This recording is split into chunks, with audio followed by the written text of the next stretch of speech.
Quel souvenir gardez-vous de Jean-Paul II? Après, voilà, ça ne me dérange pas plus que ça. Cette sorte d'enfant noir qui est resté dans la mémoire de pas mal de Rayonnais. Ça fait rassembler les chrétiens et pour la foi. C'était ça depuis longtemps en fait. Là, on va prononcer, je dirais, sa sainteté. En ayant une vie exemplaire et en faisant des miracles selon la religion. Je ne suis pas d'accord. Après, voilà, ça ne me dérange pas plus que ça. 50 Réunionnais prennent la voie du ciel. Ce soir, la délégation menée par le père François Glénac décolle depuis Gillot pour assister ce dimanche à la canonisation de Jean-Paul II. Le pape venu à La Réunion en 1989 devient donc un saint. De son pontificat et de sa visite chez nous, que gardez-vous en mémoire? Je ne suis pas d'accord. On sort d'un fait noir, vient de la lumière. C'était quoi ça? C'était l'appel qu'il avait lancé pour les Rayonnais à l'époque. Très apprécié en tout cas des jeunes catholiques. Ça c'est sûr.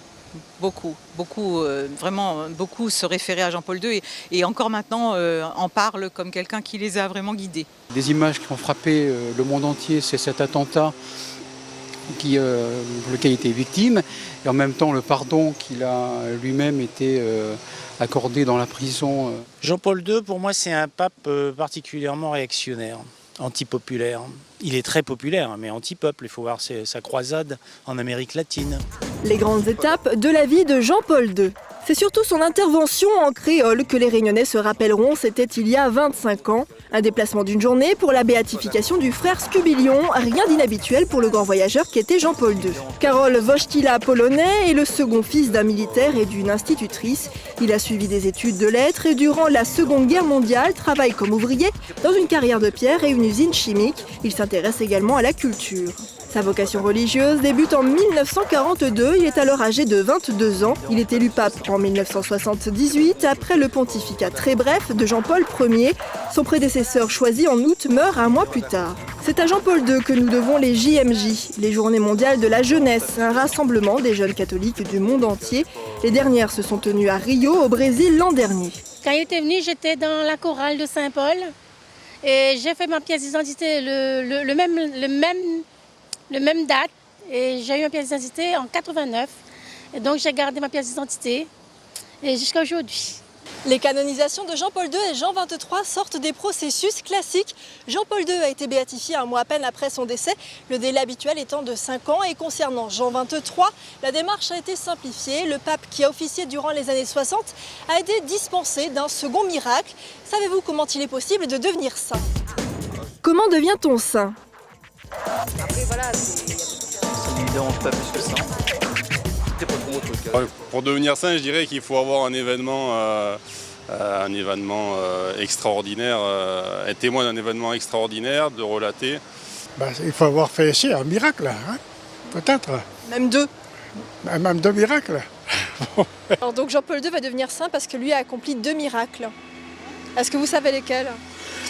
Il me semble que ça a été la guérison d'une des religieuses. Une sclérose en plaques ou quelque chose comme ça. Et puis tout d'un coup, paf, plus de sclérose. Génial. Les toubibs, ils n'ont plus qu'à aller se rhabiller. Un saint, c'est Dieu qui le fait pour les musulmans. Et selon vous, c'est mérité? Oui, quand même, parce qu'il a fait beaucoup de choses et puis c'était un pape qui était apprécié. Le processus de canonisation. Il existe 3 façons d'atteindre la sainteté. D'abord, ce que l'on appelle l'héroïcité des vertus. Vient ensuite la réalisation d'un miracle en lien avec la prière. Enfin, être martyr, c'est-à-dire mourir pour défendre la foi. Il faut un délai de 5 ans après la mort pour une béatification. Précaution pour ne pas se laisser prendre par un enthousiasme populaire passager. Ce délai n'a pas été respecté pour Jean-Paul II ni pour Mère Teresa. Une enquête est ensuite menée, puis le promoteur de la foi apporte les arguments contraires. De là vient l'expression se faire l'avocat du diable. 2 miracles ont été attribués à Jean-Paul II. La sœur Marie-Simon-Pierre aurait guéri en 2011 de la maladie de Parkinson. Et le jour même de la béatification du pape polonais, c'est une femme originaire du Costa Rica atteinte d'un anévrisme qui aurait recouvré la santé. Saint, c'est moi et toi et lui et lui et lui. Tout le monde est saint. Tout le monde? Oui. Dans quelques jours, des centaines de milliers de personnes seront sur la place Saint-Pierre à Rome. Il y a 25 ans, Jean-Paul II effectuait son séjour express chez nous. Une journée pour la béatification du frère Scubilion. 120 000 personnes se trouvaient devant l'église de la Trinité. Un petit goût de paradis pour ses fidèles, car certains se rappelleront ce privilège, être entrés en contact avec un saint.